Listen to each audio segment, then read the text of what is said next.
obstacles a little bit. This is our jug. We're not going to pick it up, but just turn and try your halt with immobility. And so you can just kind of go for a little walk. And I'm just going to kind of let you walk. Because we're not, usually I do a lot, like I did in the first lesson, of these straight obstacles, because it's what we need to start with. And then look at K. As you lead, you want to lead perfectly straight, because what we're doing now is walking forward, and then what we're doing next is turning down the ramp. Because people start to turn out of the obstacle, they mix their cues. It's like what we're doing now is halting, and then what we're doing next is walking straight forward. And so you see how he anticipated turning. And what happens is they'll swing and knock obstacles over. And that's us saying, go but turn, mixing our cues. So what I'm doing now is just walking straight ahead, looking at K, and so don't lose your contact. And what we're doing now is turning. And so this is how you start separating your cues to really bring clarity. And so like that was a nice halt. And so go ahead. But you notice how she couldn't have reached that cup. But that was rider steering error. You don't want to kick him out of that halt and walk him up 3 steps, because you said halt and he halted. It was lovely. So we don't want the horse to think he did it wrong because our location was wrong. And so this is where if you can't reach the item, don't side pass over to it. The goal isn't the cup. The goal is our horsemanship. So you need to make note and say, oh, I need to have better steering, preparing you for the location. If I halt too far from that cup, I don't side pass you out of your halt like you halted wrong, because my steering was off. And that's where we start messing our horse up, because we're correcting him for something we didn't tell him to do. It's our job to pick up the cup. So it's our job to tell him exactly where to halt. And so first you need to focus on your horse and say, first we're walking, now we're halting, now we're headed to K, and now we're turning. And this helps you start to separate your aids for much more clarity. And you can see that the other thing people start to do because the obstacles are fun is they start doing the whole obstacle too early. And they start grabbing the cup and swinging around, and the horse breaks his immobility, and then you get mad at the horse. And so you want to start with breaking these pieces down. No worries.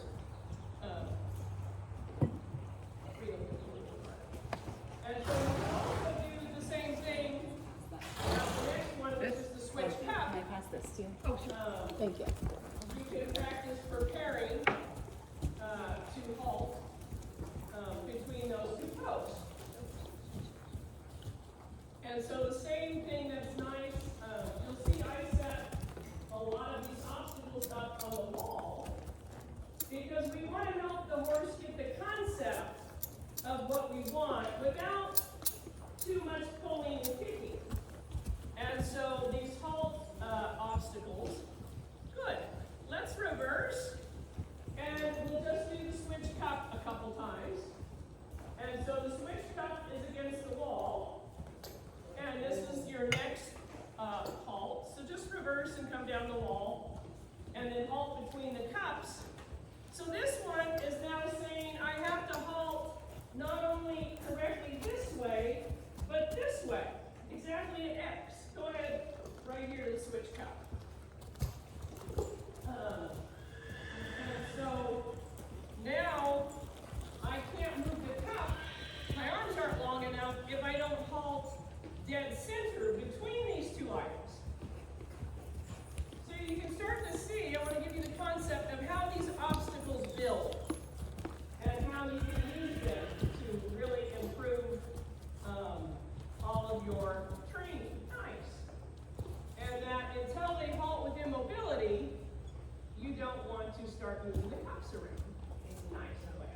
because he's always early.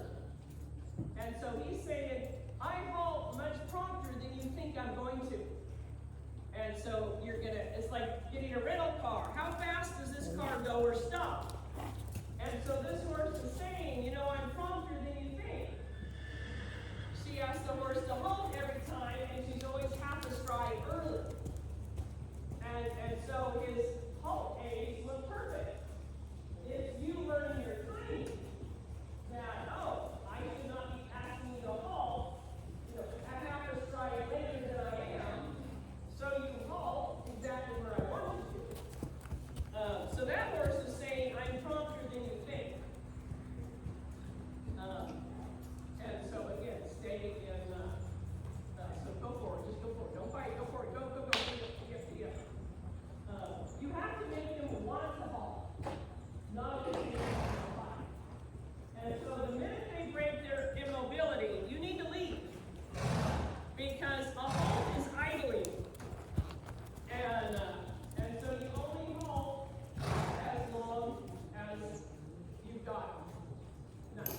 So just push him forward. And again, with him, if you push him forward before he starts looking around, so he's like, he's like, what are we doing?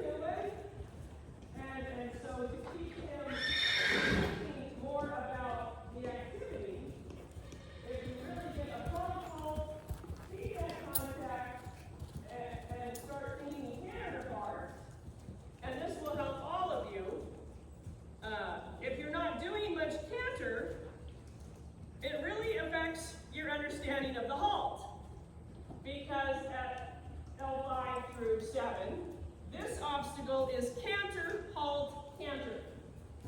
Which means that horse has to be completely engaged, completely focused, and ready to canter or halt in one stride. And so when you start bringing that precision in, and you guys can cut your arena, you can cut way up here, so when we don't make them too tired, and we don't have much time. And so you guys can really cut. You want straightness, but you don't need to use the whole arena. And so again, to keep him engaged, doing more before he gets there. And so start demanding a better quality halt. Keep him straight and in contact, and then push off and go right into trot if he's quiet. So that he starts being more interested in what you're doing. And saying you can cut pretty sharp. So if you do more stuff more often, instead of waiting for him to get bored and look around and waiting bored and then fighting that circle, it's like he's saying, what else should we be doing? Because I can do 5 other things with my brain because this is just too easy. And so it's like, okay, then I need to, instead of perfecting kindergarten, which you're bored with, we need to put you in, extra credit classes. And so, I must do, 3 other things coming down this trail. So that he's like, oh, this is really interesting. And we actually usually get bored, make the horse more bored, a horse that is inattentive. We're so busy trying to make him attentive, but there's nothing for him to be attentive to. Because we're just saying you need to pay attention. He's like, oh, what? And so if you start giving him activities, it's like, oh, cool. I get to color with 7 different colors, not 1. And they stay focused much longer. Nice. And so that's great. Again, we're going to zip through these obstacles. We want to do some of the fun ones. But can you see how this will help you in your precision? Can you see how both of these are going to help you with your aids? Because the minute you use an aid, you have to remember to put it back. Okay, you don't get to keep it. You have to put it back. And so, if I canter and halt and now canter, you learn how quickly those aids have to come on and be put away. And so you don't just pull until they halted and kick until they go. You start adding a lot more aids. Let's see, the ring.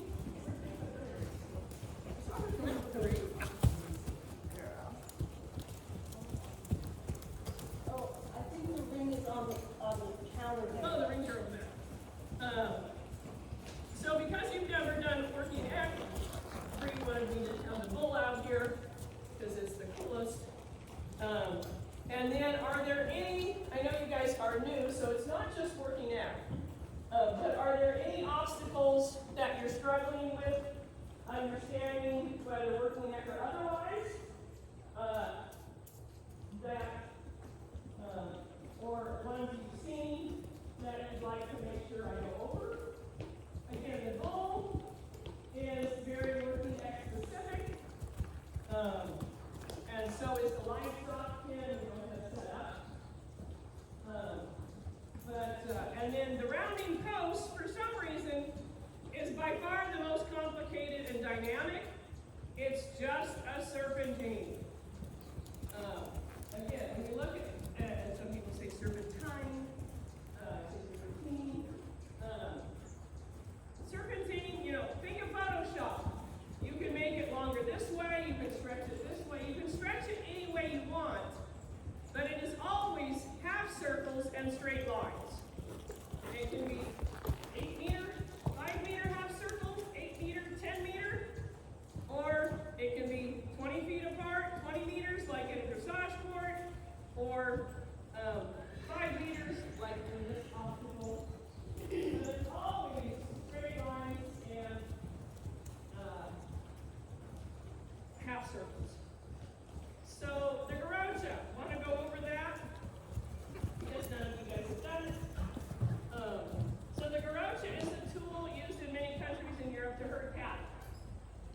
And we happen to use a rope on this side of the pond, which came up from North America.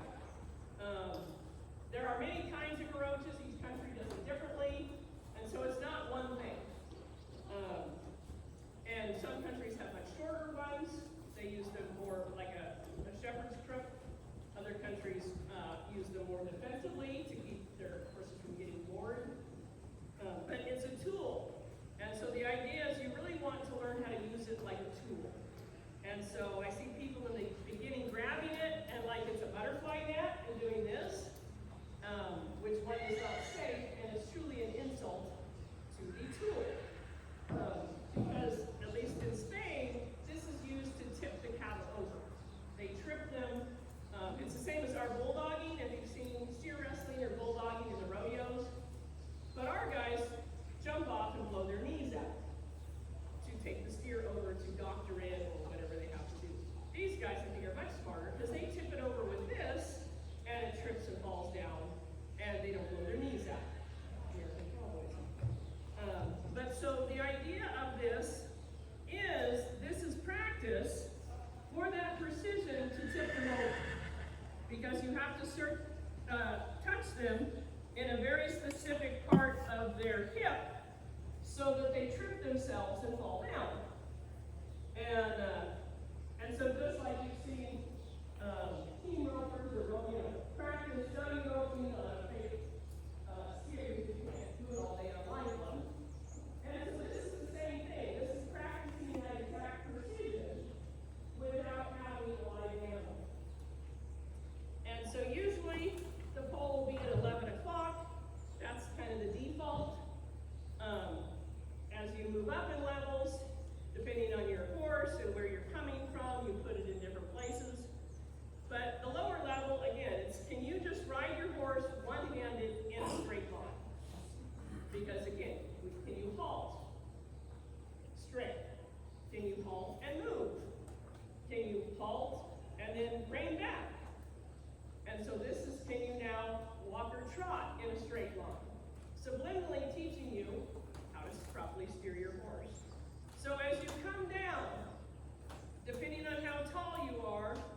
And so if you do not get the ring, you want to maintain this perfect line, perfect tempo, perfect rhythm with your horse, because we don't want that steer to know we missed him.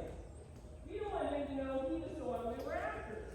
Because the next guy, you won't be able to get near him if he knows we're all after him. So the idea is you don't lose your horsemanship. The goal isn't the ring, the goal is maintaining your tool and your horsemanship. And so you attempt to get the ring. These rings are really problematic. There's a lot better designs for this, because that's just too difficult. I mostly train without the ring, which is what you guys want to do, because again, you want to teach your horse this pattern, and if you get the ring, now you have to stop and take it off, and the horse is like, what are we doing? So practice without the ring to desensitize. But when you get the ring, it's really important to learn. If you get the ring and grab it and swing it, that's what happens. So if you try and you cut it, it's going to fly off. So you don't lift it too fast.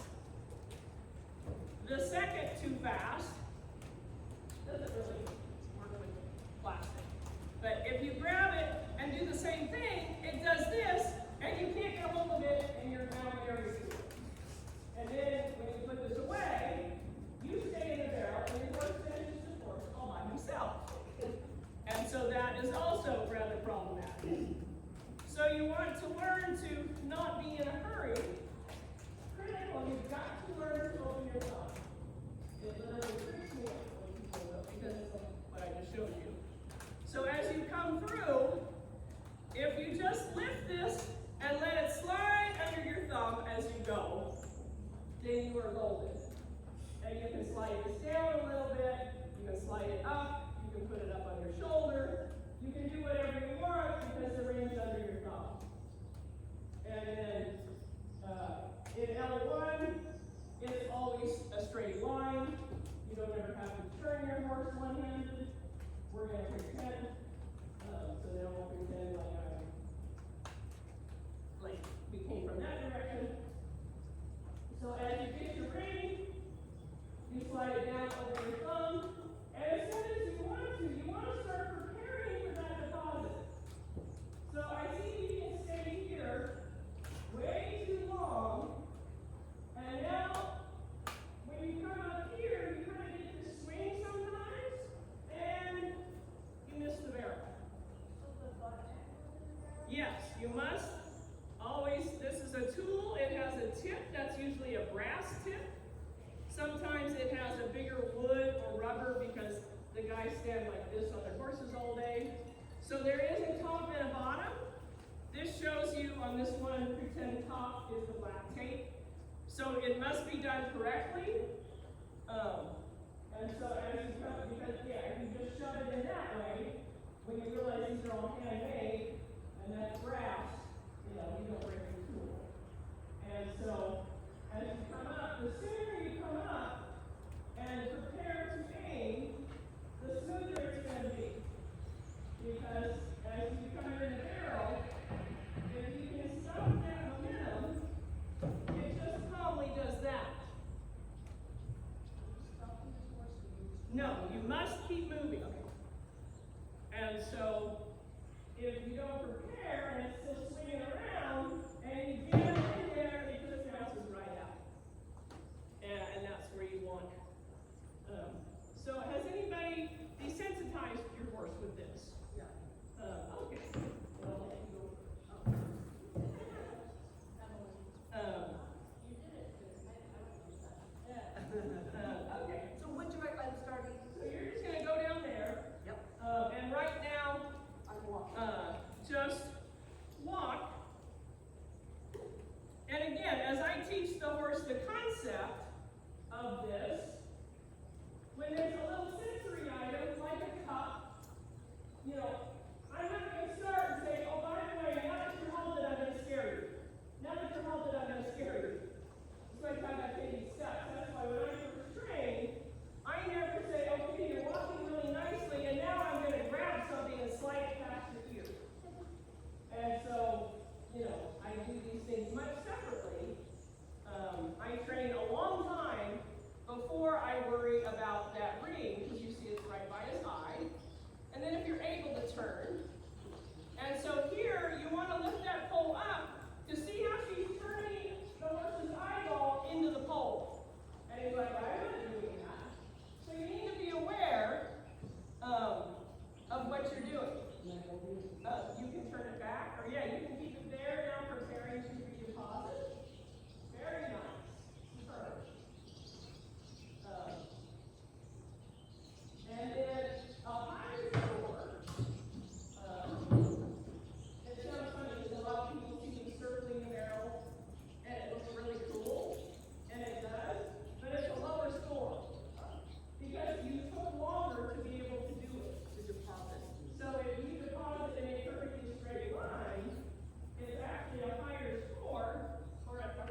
without the pole, I train the horse a lot to always, prepare. We might be turning right, we might be, half the time I turn right. Go ahead and zip it next. And so you want to think of that patterning for your horse that, will usually turn right, but this time we'll go straight. Because one-handed can be problematic to turn right in horses. We never do that. And then don't be afraid to drop it. So don't get the ring, just walk by. You see, the horse is a little worried. And so there's no reason to add to it. Until the horse goes, that pole means nothing. Because he's like, I don't know what that pole means. Oh, and now the pole has a friend on it. That's scary. No, we're all gaining up. Good. And then bring it back around to it and just give it a little pat. Because if the pole is our friend.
Because see, as I'm wiggling this, you can keep your hands quiet and keep reassuring her. Because what happens is as you wiggle this, just because we're leg movement, she thinks all of that's a cue with the reins. Because it's like, okay, is that telling you to be walking? So it's like, no, this is not telling you giddy up or slow down. It's not telling you anything.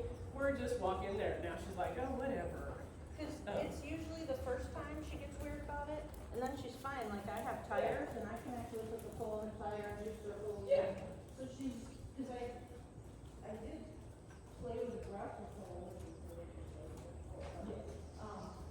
And she's good, but she just, I've never done the pole. I just made one, so I was playing with it.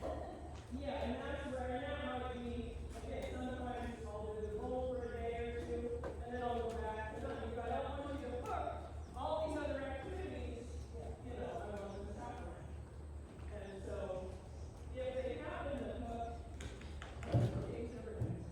if they happen to hook, oh, that crazy noise, because I have some, most of the rings we used to was metal. That's what I And it found. was, That's what happened, and, she was fine the first two times that we got the rings. The third time, the ring flew off the end like you were showing, and, yeah, she reared straight up, so. yeah, and so that's I where totally understand what you're saying. you want to go back to, square one, and so skip it, keep walking, keep walking, keep walking. So again, another good example where, that horse is not ready for the ring. Because I don't want you to anticipate, I'm not sure what it is, but I don't think I'm gonna like it. And it's like, no, this is nothing happening here. And it's the same deposit. And now turn right. And come back down, so start turn right. And you use two hands, leave the pole, and try to make a perfectly straight line. Like look at the yellow sandbags. Tell the horse to look at the sandbags. Keep your left leg on, left leg, and keep walking. Good. And see now he's like, oh, something else to be afraid of. Which is the yellow sandbag. And actually, if you'll notice, you notice how because she never knows. Keep going back here. It's none of his business. Look at the bowl again. And down to your trash can. So this side, right side, because you're right-handed. And so the key with this horse is he believes total gospel that what you look at is a fact. So if you notice the first trip,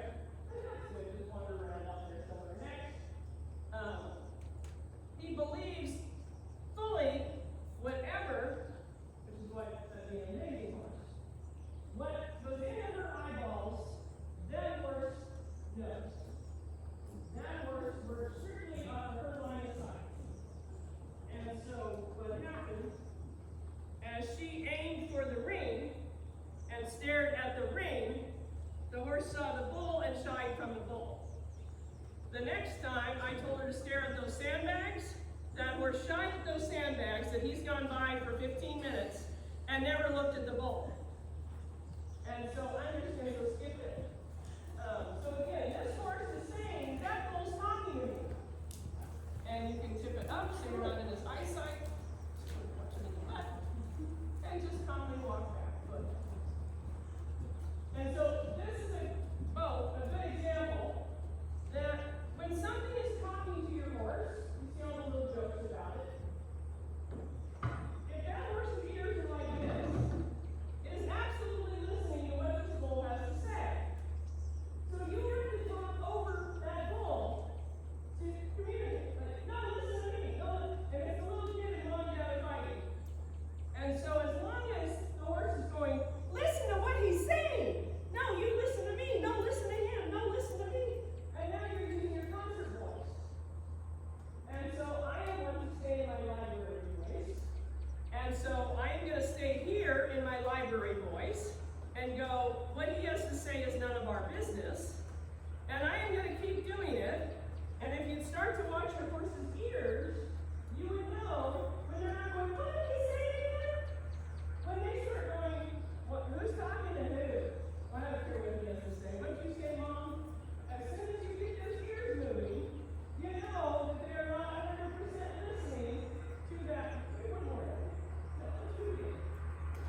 That inanimate object. And all of you are all ready to start screaming over the top of him. He can't talk louder than me. Listen to me. And the horse says, I don't want to listen to you anyway. I'm just scared. So you need to keep your library voice. Keep your library voice and continue talking to your horse with your library voice until the other thing is no longer talking to him. Don't yell over the top of it. Just say, what he's saying is none of our business. We can just keep whispering to each other. And it might be a couple of laughs. And sometimes, an example, the Rocky didn't think the bull had anything to say until it screamed at her with the flying ring. Now he goes, oh, this sucker's got an outdoor voice. He's got an outdoor voice. He yelled at me. So we have to go back and say that was a moment in time. And so don't just stay where you're at. Go back. As long as you can use your library voice, that's what matters. And so let's do that again, there next. And so what happens is, the most important thing to the horse is what's going to happen next. And what happens before what happens happens. I gotta know, because that's how I stay safe. Before the lion eats my friend, you know, all the other horses throw their head up. And so just left leg and look at the sandbags. There. And so again, we have to remember that when we look away to get the ring, we're telling our horse to shoulder over. And so until we can get an independent seat, and they learn their job is to ignore that part, we can't do the whole thing. We're trying to help our horse understand his part. And then our part becomes much easier. Instead of them, you have to do your part and watch me do mine. No, everybody go to their own room to do their homework, and then we'll come together and do the project together at the end. And so the first horse has to know his job is to stay between my reins and legs, walk in a straight line, and not think this barrel, this pole, or this piece of plywood have anything to say to me. And so look at the yellow, which is where he's going to look now, and look to the A. So walk to A. So look at A. Just keep looking at A. Keep looking at A. And then try to turn right. And so part of the problem is nice, is that this horse has trained the riders to look wherever he looks. It's all you can do not to look where he was looking. And so then we join the party. We're all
short.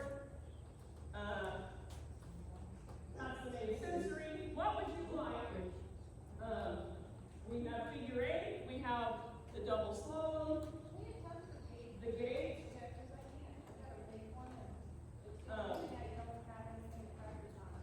Yes, you do. Do you have an arena? No. A round pin or anything? No. A paddock? Give a face. You have a round gun. Well, yeah, but that's the Mustang that I can't take her in and out of it. So they'll get out of your way. I know, they kind of love her a little. Because all you need, and then I'm just going to grab my water. So the key with the gate is it's just a miniature dressage test.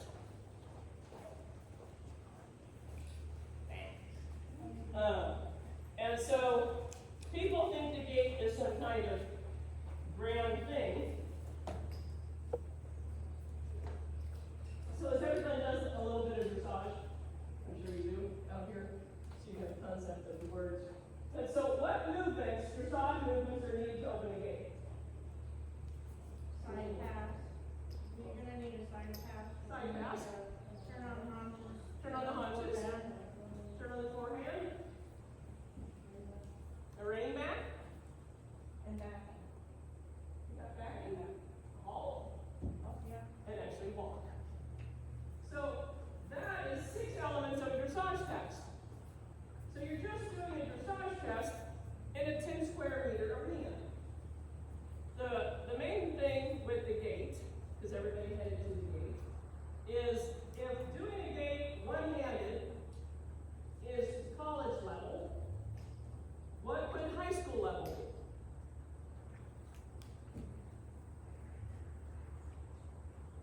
be? Doing a real gate two-handed means you need a friend.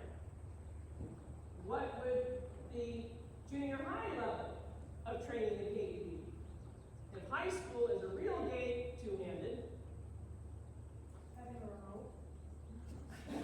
there you go. You're close. Doing an invisible gate one-handed. Now the elementary school level, this is where I'm guessing you're all at, of learning to do a gate.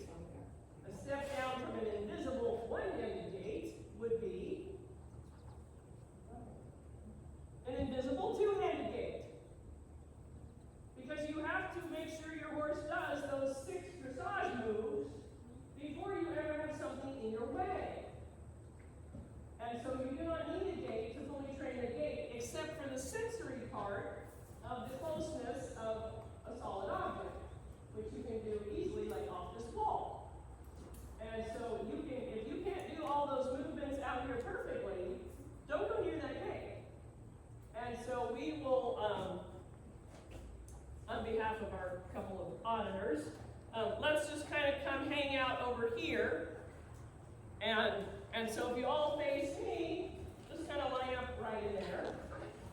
Because the key with the gate is, again, you learning whether or not your horse is exactly connected 1 foot to 1 cue. And so what most people do in a gate, they don't realize that their cues are solid. They go back, stop backing, side pass, bam, you went too far. And it's no, no, no, no, no. And the horse goes, I ain't going over there again. Because my name is No No Bad Dog. And say, you ask for a turn on the haunches, and they take 3 steps back. No! And it's always no. But what happens is you're giving solid cues. You're saying back, and they go too far. 1 foot, 1 step. And so that's the American way of training for some reason. We canter, and it's a mess until we finally get it fixed. European way is no. The first step is perfect, and you do it over and over and over. It's like how we learn to write the letters as kids. You didn't write it crappy 15 times and turn it in. Okay, no, Johnny, try again. The B goes this way. You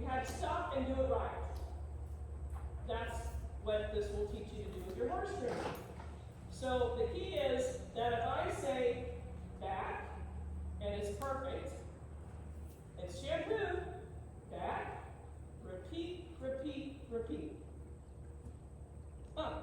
Still not a big gate. Repeat, repeat. Okay, now we're there. But if you go back, stop backing. What are you asking me to back? We're not that far. You're not telling him how much each foot, connecting each foot. So give yourself, once you swing him over there, give yourself a little space, because we're going to be opening a gate. And so, let's just see if your feet are hooked. Just like take 2 steps back. 1, 2, 1, 2, 3. 1, 2, 3, 4, 5, 6, 7. Mr. Anson, 1, 2. Nice. So you guys came close to opening a gate. We lost our gate. So side pass left, 3 steps. So we lost our gate because you said spell side and you went B-A-C-K. I got it. And again, don't worry too much about what they've done afterwards, but start realizing, so now step forward 2 steps. And again, 1 right, and then the other, 1, 2, 3, 4, 5, and a half. 6, 7. We lost our gate. This is all there is to opening a gate. It's your precision of your communication. And so, I think you all got room. You might have to twist the other way. So just do a quarter turn on the forehand, so you're all facing that way.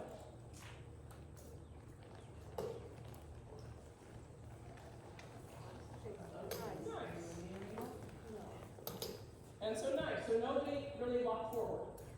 Really nice. Because to any step, because you just said, move your haunches that way. So any steps forward, we're not talking to you guys. Why are you getting involved? And so that's where we started. So a quarter turn on the forehand, the other direction, back to facing me. So quarter turn to your left. And again, so that's a good example. So when he didn't listen to your leg, you finally started pulling on his mouth. And he finally went, oh! And his legs moved because his mouth was getting stretched. But if that man was on the gate, how would you have done that turn?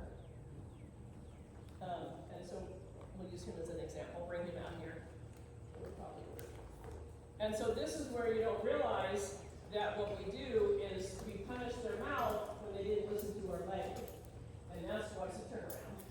That's why you can't get through a gate one-handed, because they're like, well, just fix me. Just pull on me like she did there, and I turned like no problem. But it's like he's turning his butt off his mouth.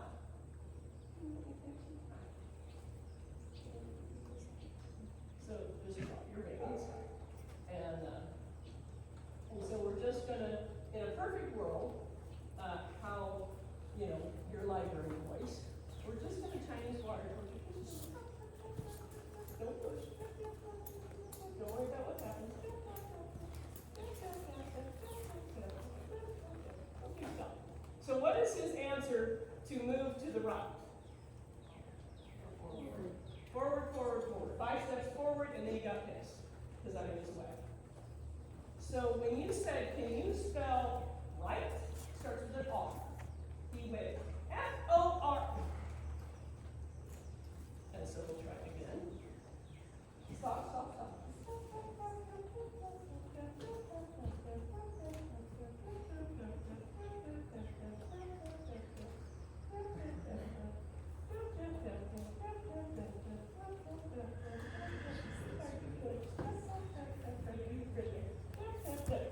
Stop. So the second answer was, my first answer was right. I just went forward. I did, and so I'm not doing nothing. And then he went, oh my God, how am I going to quit that? And so he side passed all 4. So that time this leg moved first, but it moved sideways. So we're halfway there. Before that leg went only forward, right? This time only that leg moved, but it did move sideways. Good job. for little boxes. So when you realize, so again, I do tests where people don't realize, does the horse know how to spell R-I-G-H-T? Because when he doesn't, you tell his mouth how to spell it. Like, well, we don't care how you can spell, we care if you guys can spell. Because we need you guys a lot to open a gate. So let's do this way. And don't get tougher, because I want you to learn to respond. I want this horse to go, how do I make her stop doing that? Irritating. Okay, knock yourself out. Try to make her stop doing it. So don't get tougher, because we want him to respond to our library rules. We gotta keep going, we gotta keep back. So don't get tougher. Now, if it's irritating, it's hard underneath, you're gonna have a cramp later.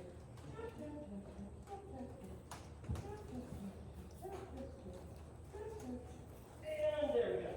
Good. And so the problem is, you see how we start pulling them out everywhere, and they completely lose the conversation. Now you're having this huge argument with the head that has nothing to do with the problem. Those guys aren't listening to you. And this head is very upset. I get in trouble for everything my brothers and sisters do. No matter what they do, it's me that gets grounded every time. And so you get all these head shenanigans. It's like, I still don't know what I did wrong. You didn't do nothing wrong, because in a lateral move, you have nothing to do with it. Your head should be right there in front of your chest in any lateral move. I should just quietly hold your head still while I tell all these guys where to go. And so, the haunches cannot spell left or right. But the head knows, oh, they're going to run the spelling test and I'm going to get in trouble again. So by taking this argument away for you, you can have just a conversation with these guys and realize they don't even spell. So how can you do that if I were working alone Again, it's about keeping quieter hands and saying, okay, you stay here, those guys are in trouble. And a dressage whip, proper leg, says, when I do this, you guys answer the question. Get up to the front of the class. And then this part can go, thank God it's not my fault today. And this will get much quieter. And because the problem, like I said, once you started pulling so hard here, and so watch, when I finally pull hard enough, at some point, we are very stretchy, usually, those hunches will just spring over because the spine is connected. And so, but those back legs do it because the spine said, ouch, not because they said, get off the leg. So they're never going to connect those dots. They do it because the head says, she's about to break my neck if you guys don't move. And they're not going to connect that. I'm doing this because you're not listening to my leg. The head is like, no, you're doing this because my neck's going to break or my mouth hurts. And so they don't connect those dots very well. What do you see? Okay. So let's do that. Make sure I'm okay on time.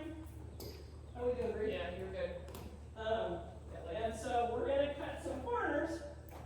And we're going to go to, so you guys did stage 1, which is 2 hands on an invisible gate. Now in a perfect world, you would then be able to do 2 hands, or 1 hand on an invisible gate. Because if they walk forward too much, or like there, I want possibly a dressage whip in 1 hand. Because when I said, move your haunches, I need to be able to go now, and not go back to 2 hands. But be able to say, hey you guys, you need to step up to the party. So then you move up to 2 hands on a real gate, where you have a friend. So I am your friend. And so, correct working execution. They've changed the directives a little bit because they want to see more walk. And so they now want about 3 meters of walk. So you're going to canter. Walk, nice arching walk. You want to stay very perpendicular. This gate is great for training because with the center board, you can stare right at it. They now want you to almost kiss the gate.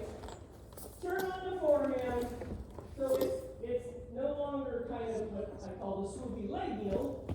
It's now a Is this what you want? Is this what you want? just like this, where you turn and continue walking. So don't halt, plant, spin, and say giddy up. So nice marching walk. You come up, you gotta know the size of your horse, etc. Turn on the forehand, perpendicular, step forward, halt with immobility. Make sure you do your Mississippis.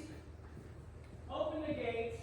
And again, in a perfect world, an L6 horse would know to just collect up, suck his head back, bring, and you only have to go his size, and he knows how to stay collected, and you only open it the width of your horse. Of course, that is, the more collected your horse is, the littler things you can do. So you want to open it to the training level your horse is at. But what they don't want to see is you doing this, and then walking out here, and all the cattle follow you out onto the highway, and then you spending all day trying to get back. And so that's part of training at home, what level your horse is at. So smaller is better, but not if your horse starts getting sticky and bumping the gate, then you've gone too small for your level. So if you guys want to just circle the bowl, come in a nice marching walk. I'm going to operate the gate, so stay with 2 hands. And so walk straight up. Try to do your walking turn on the forehand. Halt with immobility here at the latch. And so again, remember, what I'm doing now is walking straight ahead, but what I'm doing next is a turn on the forehand. So my reins have to be short enough, and so like that horse did a very nice turn on the forehand, but very early. And so just do a turn on the forehand where you can. So stop right there and do it. And so turn on the forehand, do it to wherever you're at. There you go. So don't come any closer. And now look at that pool up there, and now walk straight ahead. So walk straight ahead, and turn and walk away. So go back in line. And so again, this is kind of what I was saying about no. This horse knows this is a perfect location for a huge battle. And she's already, as she's walking up, she's going, oh no, keep walking away from your friends. And so that's why it's like, no, you were ready to fight with her until you got an F on everything. Like, no, the walk was an A. Let me get a C on the turn on the forehand over there and be done. Let's not try to fight. And so turn on the forehand, so don't halt. Yeah, you want to, because see, now you have to side pass because you can't touch this. So literally your horse's nose almost has to kiss the rail. And because as you come through, you don't want the feet to halt until you can pick up this latch. But you also don't want to push your horse if he's not ready to do that. So turn on the forehand, nice, and step forward. So stop. No, you shouldn't touch it. So that's really bad. And that's where you divert, you're encouraging his attention deficit. So all of that is him being bored because every time he gets attention deficit, everybody quits telling him what to do. And they join in. So walk straight forward. Look at that rail. So this horse will actually teach the riders to start paying better attention. Because he's taught all of you to join him instead of the other way around. And so that horse could teach you to be an amazing rider if you join him in focusing on your stuff instead of him teaching you guys to focus on his stuff. So a little straighter, so that one more step of punch. Good. And then again, straight ahead. And so again, this is that muscle memory of what we're doing now is walking straight ahead. What we're doing next is a turn on the forehand. What we're doing next is a halt and straight ahead. And so right there, do a turn on the forehand. Look at that pole and walk straight ahead. Nice. So we don't want them to anticipate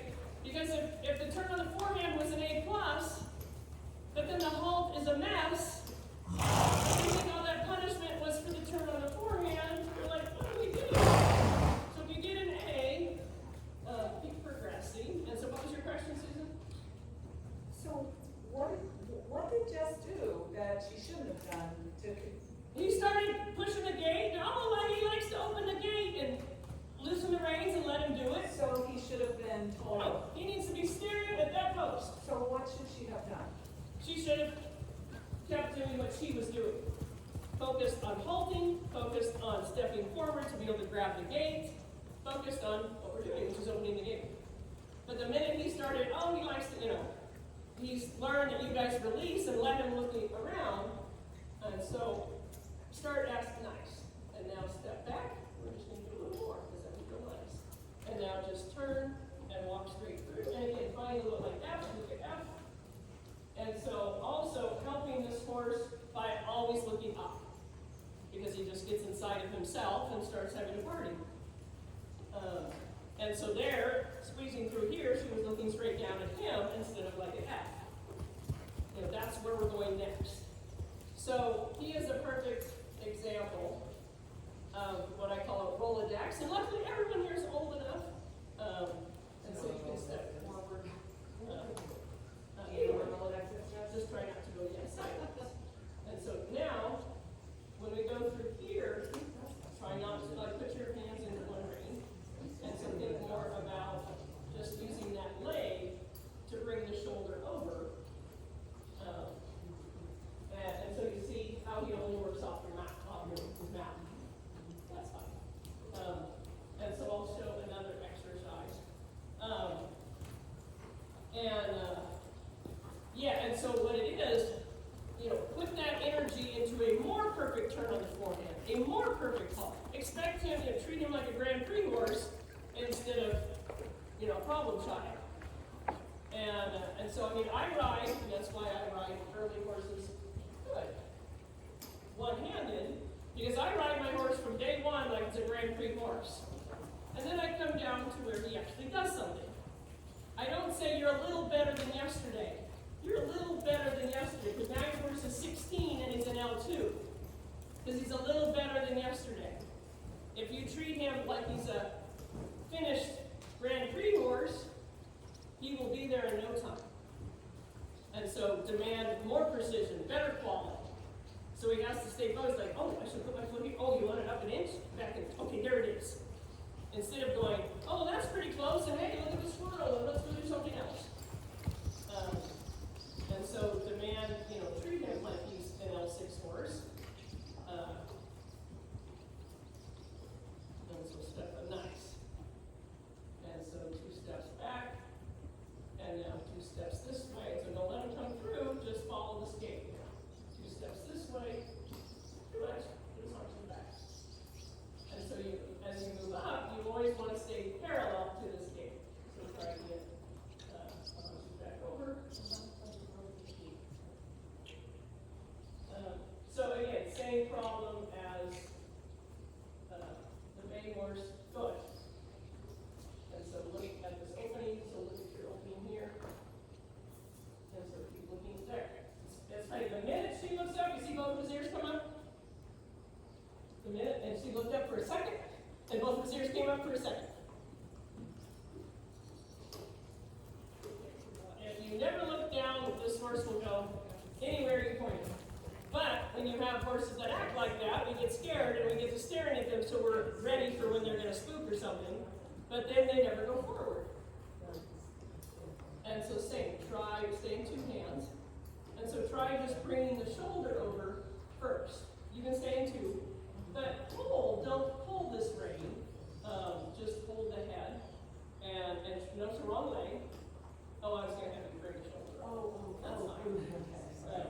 He did what he asked for, so we're going to go with, and he did it without you pulling it. So again, we're going to stick with that.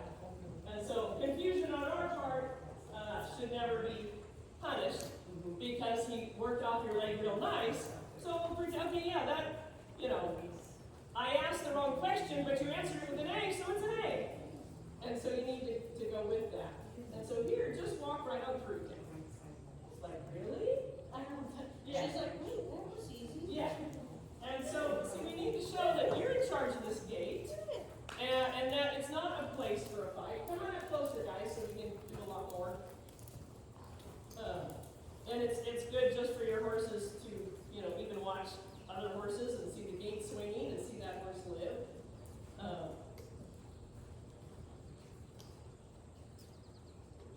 Nice, this step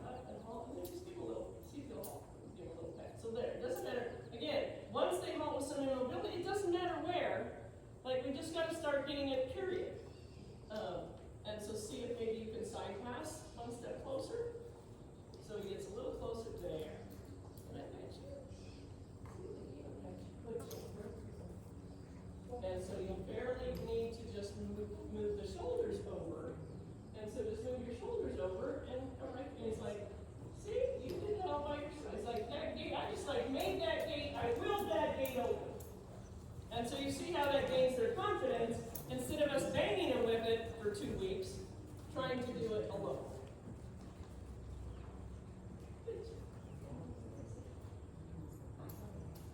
And so same, just kind of move the shoulders over.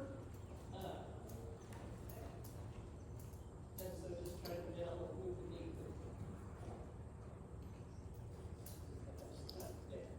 And so again, shoulders going to the haunches. And so try to move it out. And again, get more steering. Nice. So you see how the PhD of opening a gate one-handed with the gate to teach the horse makes no sense at all. Because we're barely getting this part done. Let's see. And so this time, yeah, think about keeping the haunches there and only moving the shoulders. And so, no haunches. You can see you lost the gate. So this is what I'm talking about, is when they move their haunches away to get through the gate, you let go of the gate. You can't hold this gate.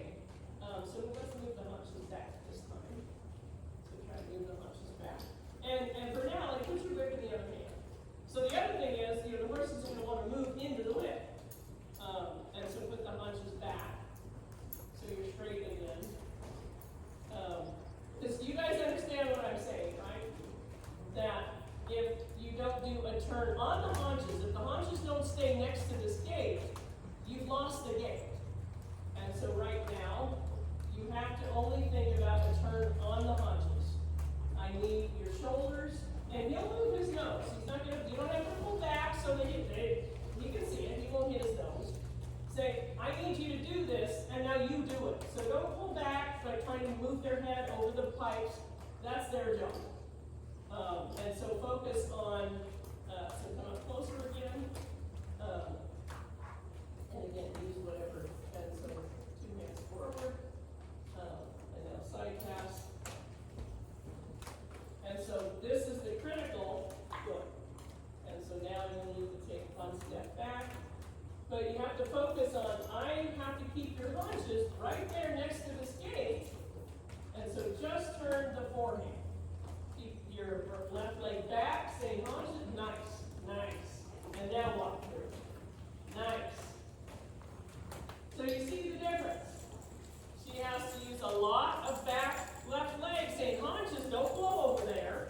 I'm not talking to you, but you stand here and be quiet. You guys need to move over here. You have to stay parallel to the gate at all times.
tighter and tighter and tighter.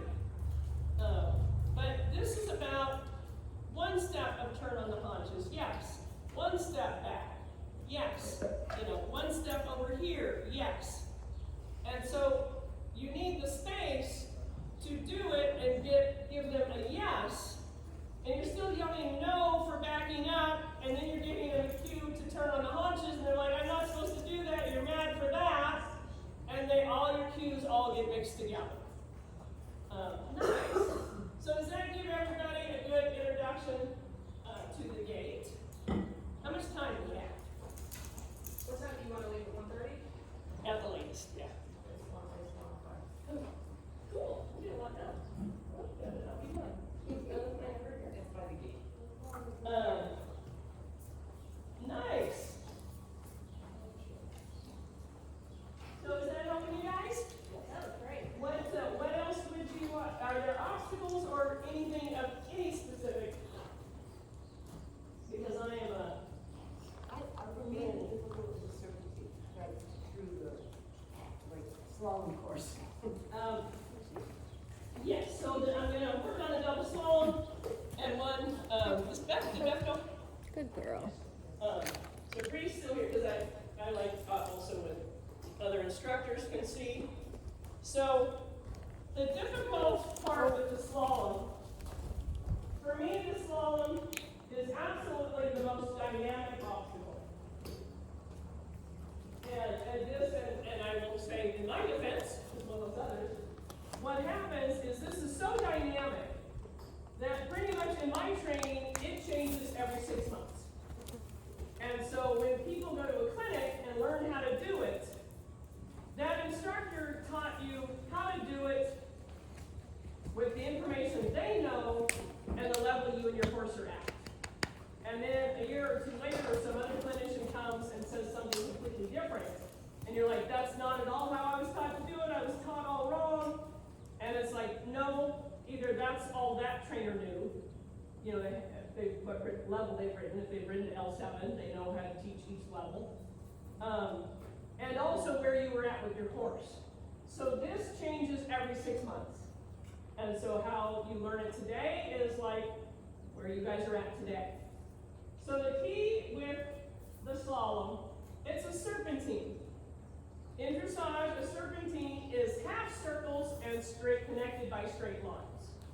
And so there is 3 loop serpentines in some of the dressage tests, which at 40 meters, 13.5 meter half circles, and then 10 meter straight lines.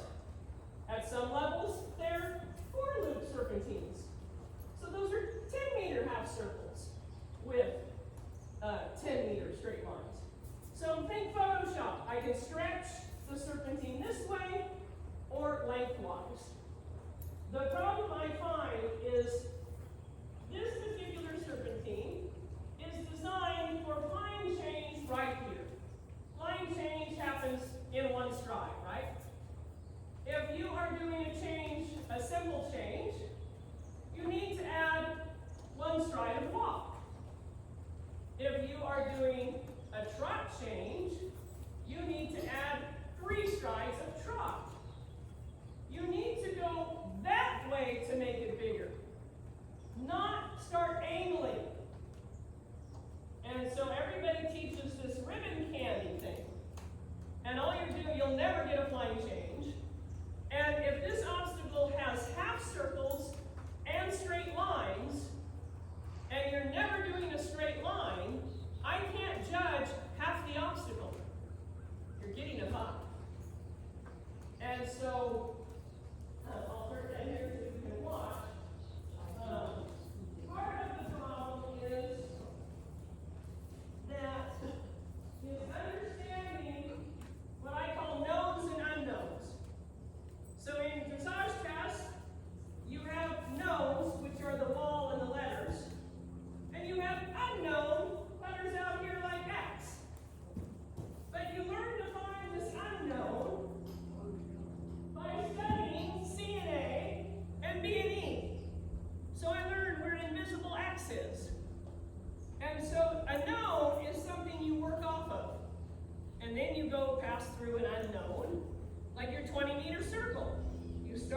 a node, you go through an invisible, you get back to a node, reevaluate, you pass through an invisible, back to a node. It helps you start to follow your eye. So people get very confused. People think that the middle is here. And so when they start making half circles, if they're here, they start aiming for here, thinking they're in the middle. But now they gotta angle that way to get around that one. This is the ribbon candy issue. But if I now come through here, how do you bend a horse and make a half circle that way when I'm pointed this way? And so now I start this half circle and those haunches start swinging out. And I get way over here and it gets worse and worse. Because now I'm ready to swing my haunches back and banker, and then you have this mess. Because now you have no straightness. A horse goes straight, whether it's straight in a straight line or straight in a curved line. Your horse needs to be straight, meaning the back legs are in the track of the front. We call it a train track circle. And so when you start swinging through, your horse is never straight. And again, people get confused. I thought you were doing a half circle, Sue. Yes, this is a horse that is not straight on the half circle. This is a horse that is straight on the half circle. Think of a train. So the first thing to learn in double slalom is these are your knowns, and this is your unknown. So I put cones again to help. So that is not a hallway. This is a hallway. And so I've learned that poles really help, especially when you're doing flying changes, because the horses sometimes want to blow to the side. So as I start this half circle, the middle is between here and that unknown, not here and that pole. This is my next hallway. And so you need to train your eyes on where the hallways are. And so, obviously in trot, you can't bend that close. And so you're better off going a little further away, getting this straightness, bending here, and this is problematic because people don't put the courses out in the arenas correctly, to give lower level horses enough room to make this half circle and be able to get straightness again. So yeah, my circles are a little crappy because my horse is so green, but I can do some moments of straightness and then angle here because I need to make a slightly bigger loop, but my horse stays in balance, and now I can get some moments of straightness as opposed to trying to make the straightness staying too close, where you make a big loop but too close to this pole, and now you're here, and so now you swing over here, and your horses start sun fishing, and you're too close to this one, and what a lot of people do is they'll miss a pole. Now they go around that pole because they're so far past this one. And so training your eye that this is the hallway. And so that's the important part. It's also, and in a perfect world, seeing that it's actually quite complicated. So in canter, I would start here. And so here we do our flying change, and I still don't know how it works because it's like an optical illusion. But we stay further away from that pole, and basically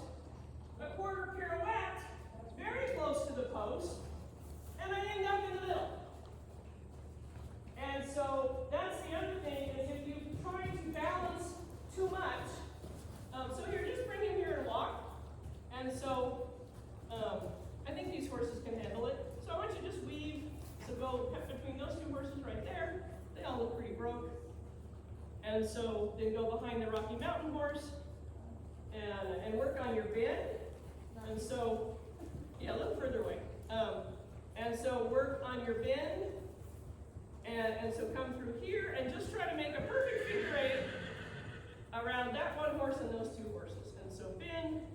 And it's like, okay, I had no idea that you wanted to work on perfecting your bend. So try to keep a solid bend. And so soft with that, your inside rein. Keep bending. A little more of a circle. Think of that train track circle. So she's going to prepare to do her double slalom differently. And then don't, if you can, without, is it Rocky okay? Don't point him towards the gate. So keep him focused on his friends here. And so work on your figure eight and try to cut between the gray horse and the little barrel. And so the double slalom requires half The Rocky circle. horse is a kicker. Which is? The Rocky Mountain horse. Okay, that's what I wasn't sure.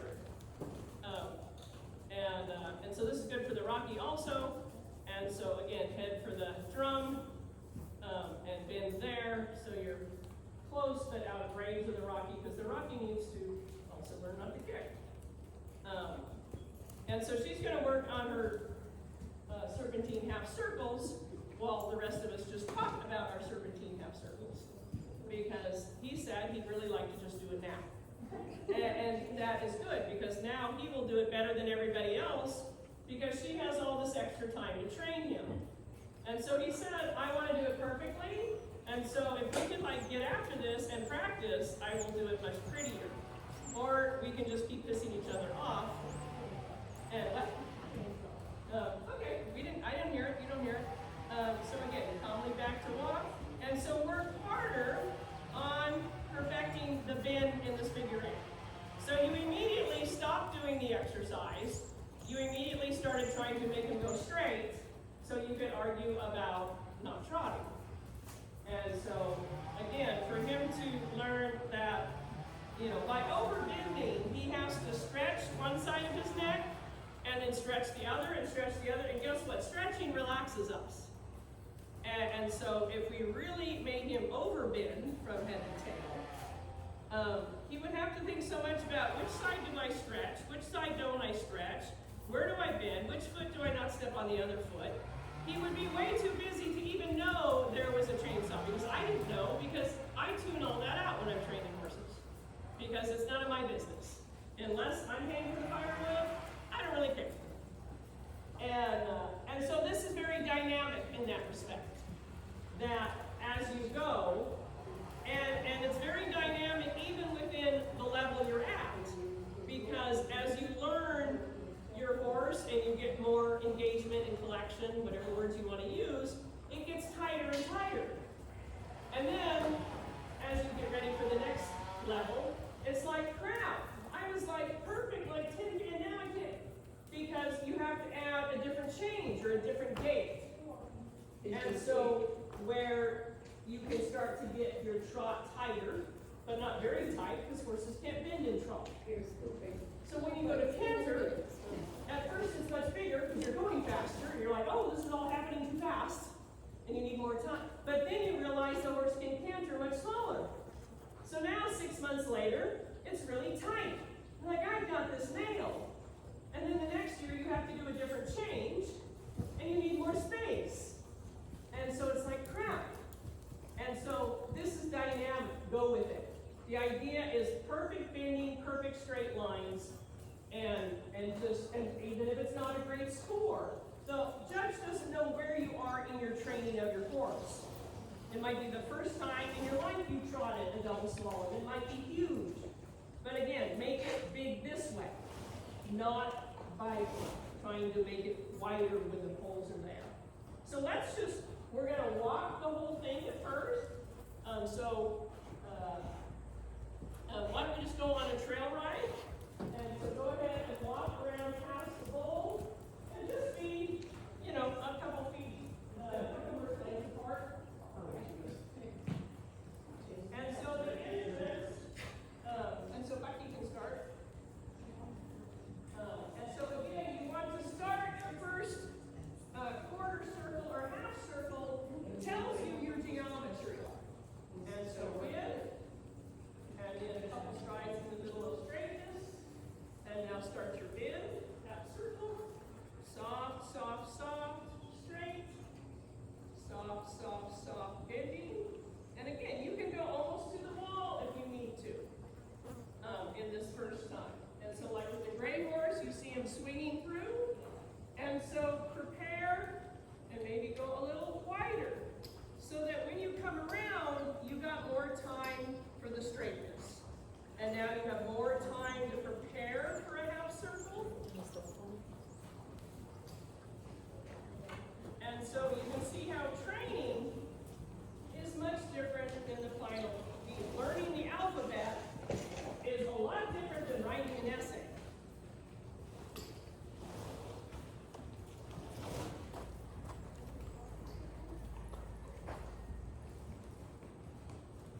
And so you have to make him allow you to put the leg on.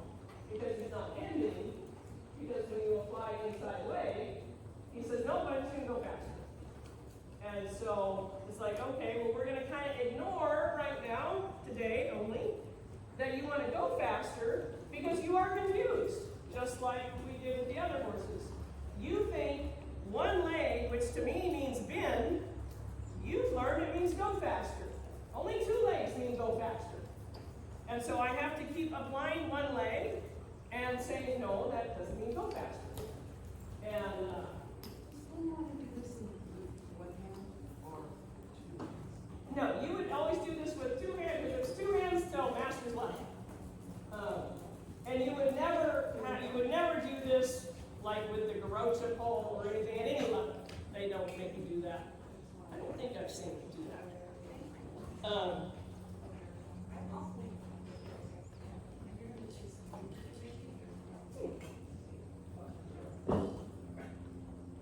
Okay, so one quick, so let's stop that. And so we did the whole thing at walk, so you can learn how to do it. Do you need help or no? But what's critical is that just like what you learned on the gates, you know, I never do more than 2 poles at a time virtually ever.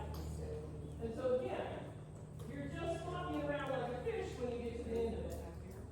And so, we'll just use you there right here. So let's do it in trot, but you're just gonna trot, make your half circle, trot in a straight line, and then you're gonna leave. You're right, so turn around, come back down to us, because that's where the train size, so there's no reason to go down there and train at all. And so just keep coming in line here, like that never happened. And so, look up, start your reins. Something in That's fine, we'll go to do a little turn that way, come back here. So you don't have to be involved, you don't, so go ahead and trot. And so just trot, because I'm out here. So trot straight ahead, trot your half circle. Good, and then go straight, and lead.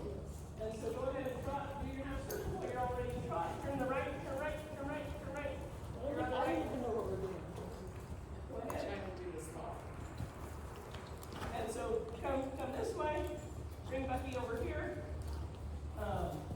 And so again, instead of going wider over here, go deeper to the wall. So Rocky or Bucky, go ahead. And so again, straight line, looking at that post of the arena. Half circle. Look up where you're going, right between dead center, look straight ahead. Perfect. And then Rocky, go ahead. So again, breaking it down, until I can do 1 half circle with an A+, why would I do 3, 4, 5, 7? And so I'm going to start with a straight line, a half circle, a straight line, and I might do the middle one, and of course I'll do it both directions. And only then will I add straight line, half circle, straight line, half circle, at 2, and call it good. So rarely do I ever do the whole thing, because you can see at the end of it, it's a mess. Why would you do that? So A+, and once you have an A+, we sit there and repeat, repeat, repeat, and we don't have to work very hard. Apparently, I have an airplane to catch, and a luggage to find. Let's do it.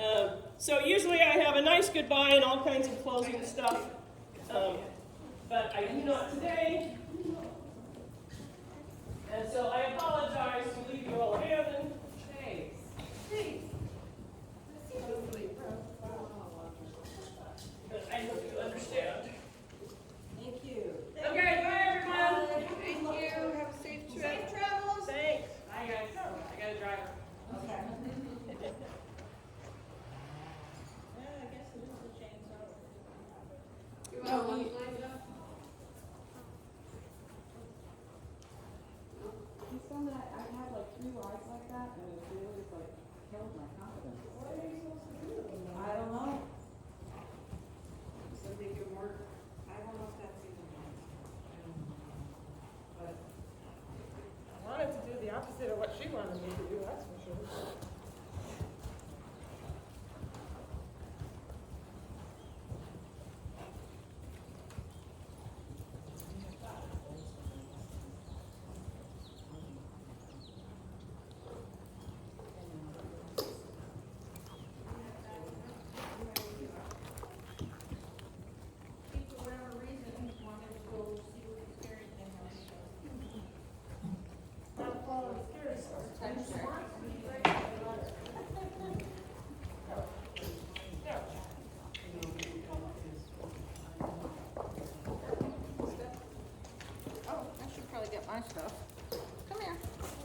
girl.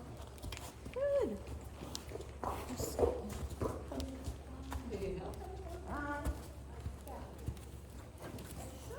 I've got a lot, maybe.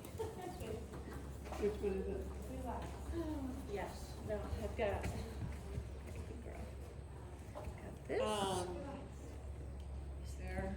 And then I can go get my lunch line. Good. Oh, good. I have one that Can you hooks just to his hand me bra. that? This. Yep. Thank you.